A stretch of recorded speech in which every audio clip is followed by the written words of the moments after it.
எல்லோரையும் சந்திக்கின்ற போது இந்த பூகோள அரசியல் சுழன்று கொண்டிருக்கின்றது.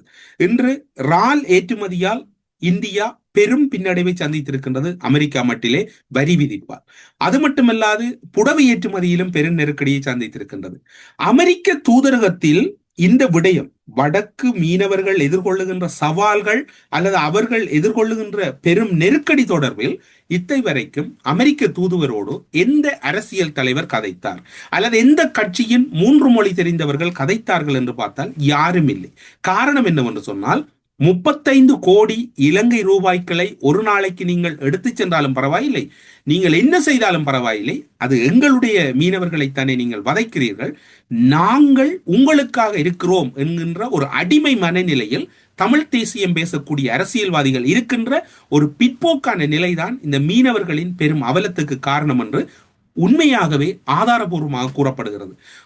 350 மில்லியனை பெருக்கி பாருங்கள், ஒரு வருடத்துக்கு எத்தனை கணக்கான தொகைகள். அவ்வளவும் எங்களுடைய இவையெல்லாம் சர்வதேச ஊடகங்கள் வெளியிட்ட தகவல். வடபகுதியை ஆக்கிரமிக்கக்கூடிய இழுவை படகுகளினுடைய விசை திறன் என்பது அங்கிருக்கக்கூடிய ஆழ்கடலில் இருக்கக்கூடிய அத்துணை உற்பத்தியாகின்ற புதிய மீன் உற்பத்திகளையும் அள்ளி செல்லுகின்றது. கடல் வளங்கள், கடல் பாசிகளை எல்லாம் அள்ளி செல்லுகின்றது. இது தொடர்பில் சில விடயங்களை உங்களோடு பகிர்ந்து கொள்ளலாம் என்று நினைக்கின்றோம். இலங்கையின் வடபகுதியில் இந்திய மீனவர்கள் அத்துமீறி மீன்பிடிப்பது இன்று நேற்றல்ல, நீண்ட கால பிரச்சனையாக இருக்கின்றது. இது இலங்கை மீனவர்களின் வாழ்வாதாரத்தை பாதிக்கின்றது, கடல் வளத்தை சுரண்டி செல்லுகிறது. இலங்கை கடற்படையினர் இந்திய மீனவர்களை தொடர்ந்து கைது செய்கின்றார்கள். ஆனால் சில இடங்களில் இலங்கை கடற்படையினர் முறையாக கடற்கண்காணிப்பை மேற்கொண்டால் ஒரு இந்திய மீனவர் கூட இலங்கை கடற்பரப்புக்குள் வர முடியாது. அவர்களும் அதில் பல ஓட்டைகளோடு இருக்கின்றார்கள்.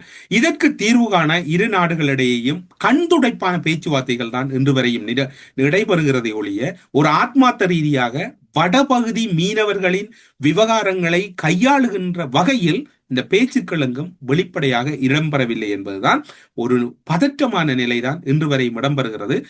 வடபகுதி மீனவர்களை பொறுத்தவரையில் அவர்களிடம் யுத்த காலத்தில் இருந்து அவர்கள் தொடர்ச்சியாக பாதிக்கப்பட்டதனால் முறையான கடல் கலங்கள் இல்லை. அவர்களிடம் எந்த ஒரு நவீன ரகமான கடற்கலங்களும் இல்லை. நவீன ரகமான அத்தனையையும் இந்திய மீனவர்கள் இங்கு செலுத்தி செல்லுகின்ற ஒரு அத்துமீறலான நிலைப்பாடு தான் இருக்கின்றது. அத்துமீறலும் கைதுகளும் தொடர்கிறது. ஆனால் அதனால் எந்த ஒரு பிரயோசனமும் இல்லை. இந்திய மீனவர்கள், குறிப்பாக தமிழக மீனவர்கள் இலங்கை கடல் எல்லைக்குள் நுழைந்து மீன்பிடிப்பது தொடர்ச்சியாக இடம்பெற்றுக் கொண்டிருக்கிறது.